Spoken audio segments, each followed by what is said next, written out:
personal na pananaw, dapat po bang may kayo talaga ang sanitary landfill sa barangay Salambao sa Ubando? Oo o hindi at bakit?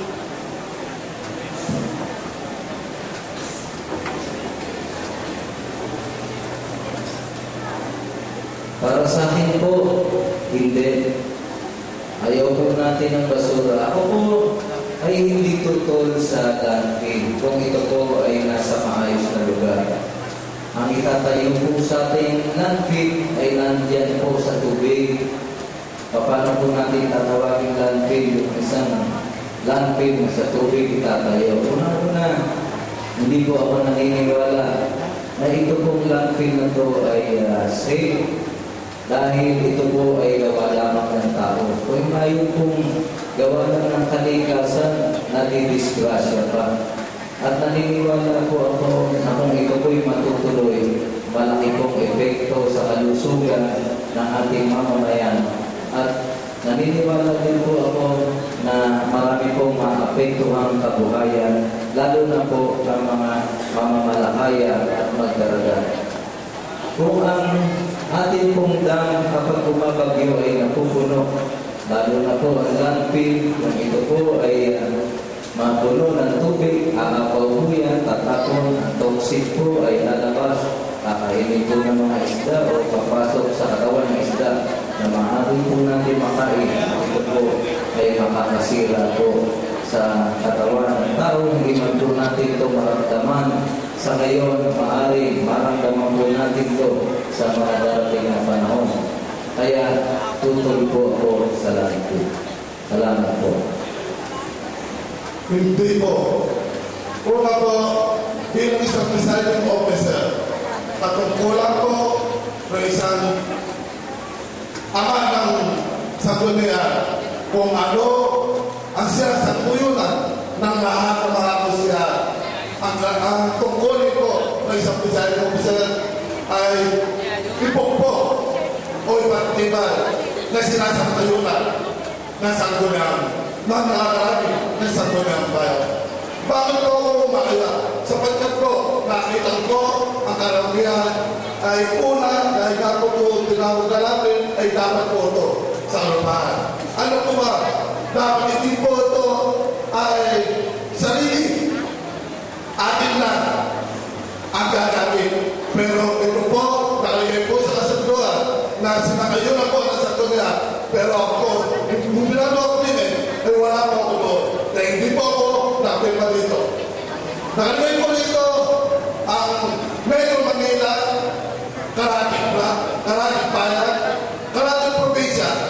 Gaano karami ang itatapon dito? Daan libong tinulada. Alam niyo po kung gaano karami? 100,000 tinulada. Sa individual, hindi na po bababa sa 100 dump truck araw-araw. Lalo na po, na lagi ko sinasabi, hindi po ako papayag na 1 o 2 taon lang ang makikinabang. Lagi ko iniisip, doon sa nakakarami ang makikinabang.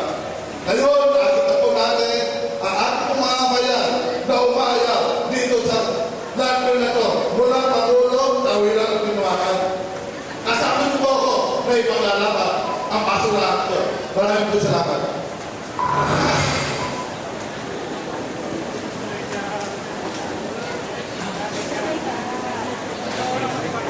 Magandang po. Ako po ay kailangan ko ito ang aking political will.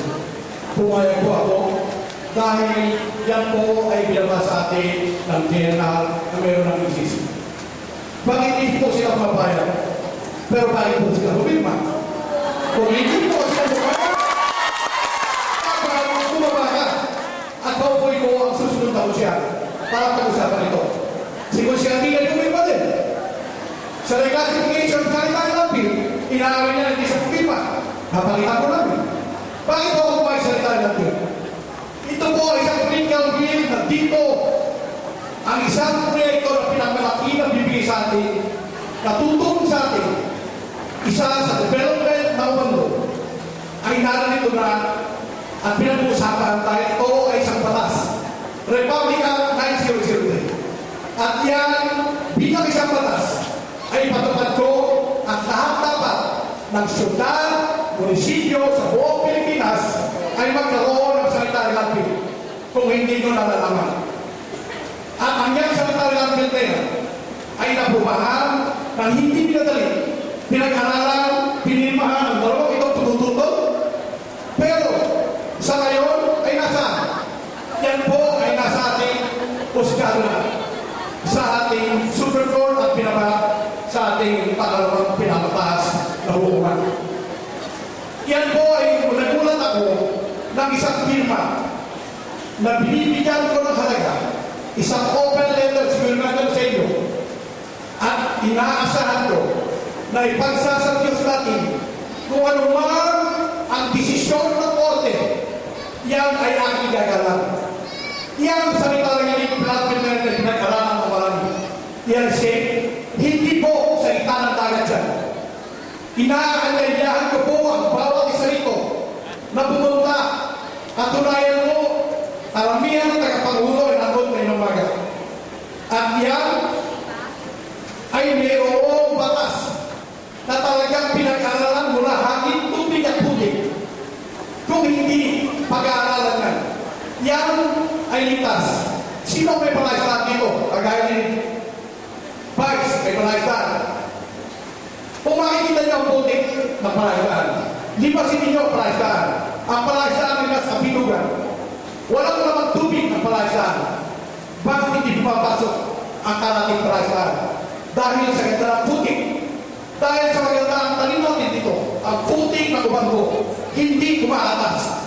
Pero ang salita natin, bukod doon, at may kanin pa. Kanya yan, pasa sa Diyos natin.